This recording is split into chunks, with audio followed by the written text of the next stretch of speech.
Welcome, Algebra 1. This is section 5.5, standard form. Essential question is, how can you graph a linear equation in standard form? Let's begin. So this is the third form of linear equations we're going to learn about, standard form. And this lesson completely focuses on that. What is standard form? Well, this is standard form. A times x plus b times y equals c, where a, b, and c are some real numbers, and with the little note here that a and b can't both be 0. So some examples of this are right here: 2x plus 3y equals 6, negative 4x plus 3y equals 12, 2x plus y equals 2, because this is like a 1 coefficient. It's just you have your x and the y are on the left side, and then you have a number on the right. That's the key part there. So why would you actually use standard form? Why is this even useful? And it's the really big reason is because it's easy to find the x-intercept and the y-intercept from standard form. So what's an x and y-intercept? We know what a y-intercept is. It crosses the y-axis. X-intercept just crosses the x-axis. That goes left and right. So in this case of this graph, negative 6 is the x-intercept right here.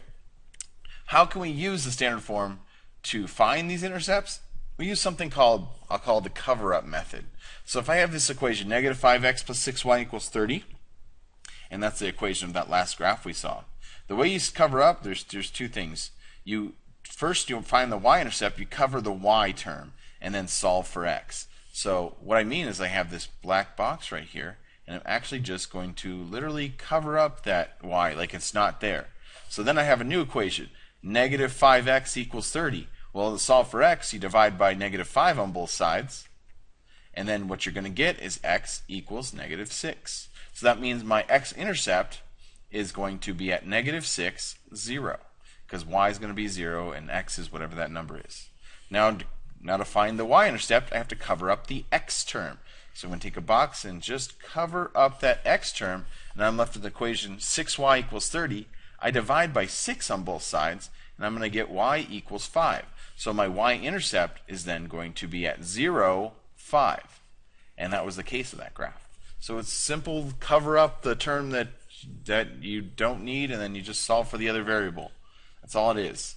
So let's actually graph something with a standard form equation. So there's 3 steps to this.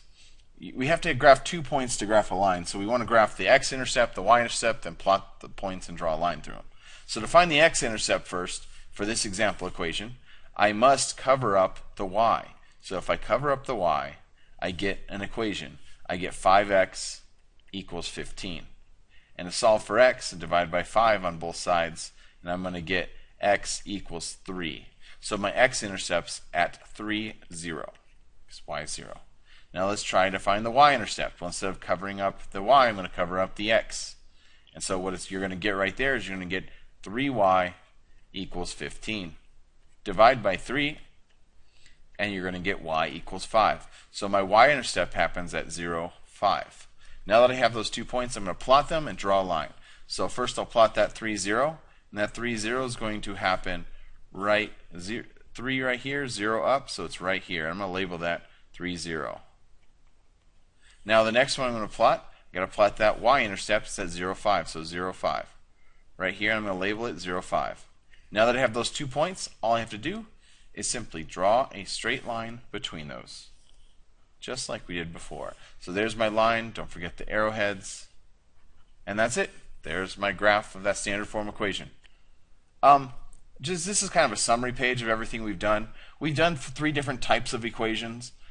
You can graph any line in any of those forms. So this is the same graph right here, and you can figure out the slope, the y-intercepts, x-intercepts, and the points. And we can actually write an equation for that in slope-intercept, point slope, and standard form. And we'll do more of that kind of stuff in class. But I just want to show you that. Pause the video for examples.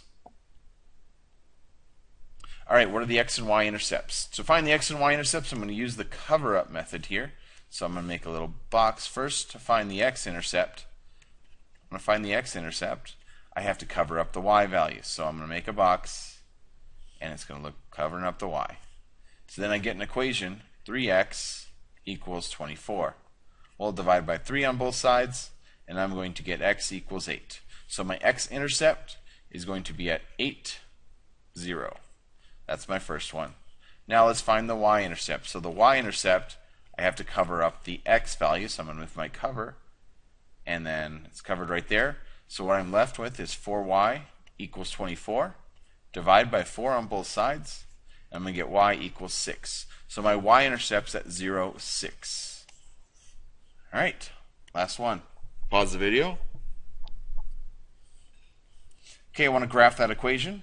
So first thing, it's in standard form here, and this is x, that's like 1x. So standard form, I want to find the x-intercepts and y-intercepts. So first thing I'm going to find is I'm going to find the x-intercept.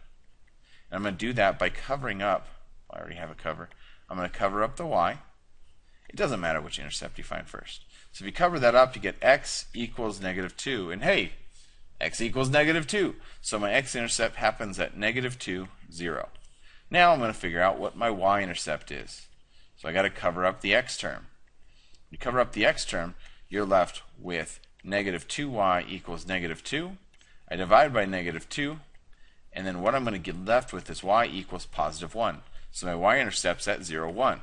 Now that I got 2 points, let's plot them. So 0, negative 2, this is going to be negative 1, this is going to be negative 2. That's going to or negative 2, 0, it's going to happen right there. And I'm going to label that point negative 2, 0. And I'm going to graph 0, 1. 0, 1 is going to happen right here. I'm going to label that point 0, 1. And then I got 2 lines. I can draw a perfectly straight line in between both, and it'll look something like this. And don't forget to draw arrowheads. And that's it. Done.